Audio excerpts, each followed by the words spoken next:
करवा चौथ व्रत की कथा। प्रेम से बोलिए करवा मैया की जय। बहुत समय पहले की बात है। एक साहूकार थे। साहूकार के 7 बेटे थे और उनकी एक बेटी थी जिनका नाम करवा था। सभी सातों भाई अपनी बहन करवा से बहुत प्यार करते थे। यहाँ तक कि वे उसे पहले खाना खिलाते थे और बाद में स्वयं खाना खाते थे। एक बार उनकी बहन ससुराल से अपने मायके आई हुई थी। शाम को भाई जब अपना व्यापार व्यवसाय बंद कर घर पर आते तो देखा कि उनकी बहन बहुत व्याकुल थी। सभी भाई खाना खाने बैठे और अपनी बहन से भी खाने का आग्रह करने लगे, लेकिन बहन ने बताया कि उसका आज जो है करवा चौथ का व्रत का निर्जला व्रत त्योहार है और वह खाना सिर्फ चंद्रमा को देखकर ही खा सकती है। चूंकि चंद्रमा अभी तक निकले नहीं थे, इसलिए वह भूख प्यास से व्याकुल हो उठी थी। सबसे छोटे भाई को अपनी बहन की हालत देखी नहीं जाती और वह दूर पीपल के पेड़ पर एक दीपक जलाकर चलनी की ओट में रख देता है और दूर से देखने पर ऐसा लगता था, ऐसा प्रतीत होता है मानो जैसे चतुर्थी का चांद उदय हो रहा है। इसके बाद भाई अपनी बहन को बताता है कि बहन, चांद निकल आया है, तुम अब इसे अर्घ देने के बाद भोजन कर सकती हो। बहन खुशी के मारे सीढ़ियों पर चढ़ करके चाँद को देखती है, उसे अर्घ दे करके खाना खाने बैठ जाती है।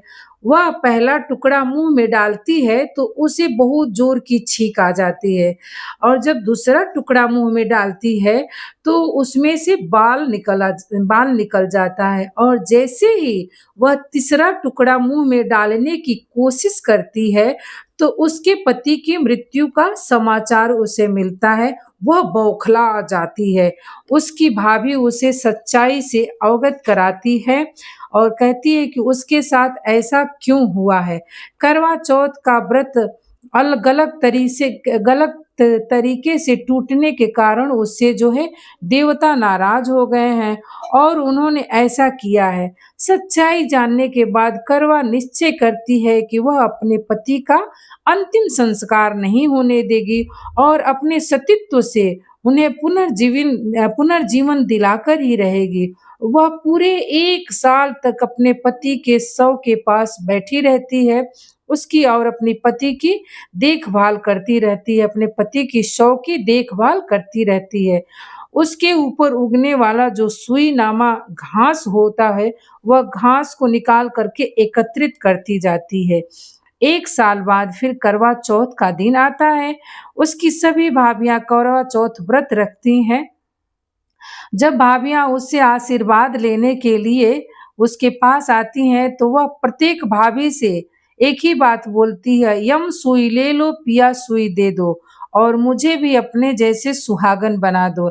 ऐसा आग्रह करती है अपने प्रत्येक भाभी से। लेकिन हर बार भाभी उसे अगली भाभी से आग्रह करने के लिए कह करके चली जाती है।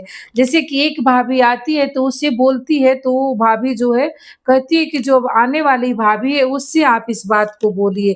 तो एक भाभी आती है तो उससे अगले भाभी को से आग्रह करने के लिए बोल कर के चली जाती है।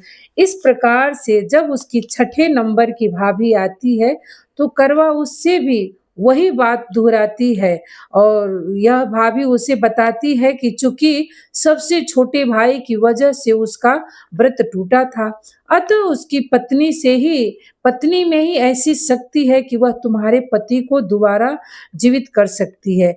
इसलिए जब वह आए तुम्हारे पास तो उसे पकड़ लेना और जब तक वह तुम्हारे पति को जिंदा न कर दे, उसे छोड़ना नहीं। ऐसा कह कर के वह भाभी चली जाती है। सबसे अंत में जब छोटी भाभी आती है, करवा उसे भी सुहागन बनाने का आग्रह करती है, लेकिन वह टालमटोल करके निकलने लगती है। इसे देखकर करवा उन्हें जोर से पकड़ लेती है और अपने सुहाग को जिंदा करने के लिए कहती है। भाभी उसे छुड़ाने के लिए नोचती है, खींचती है, लेकिन करवा उसे छोड़ती नहीं है।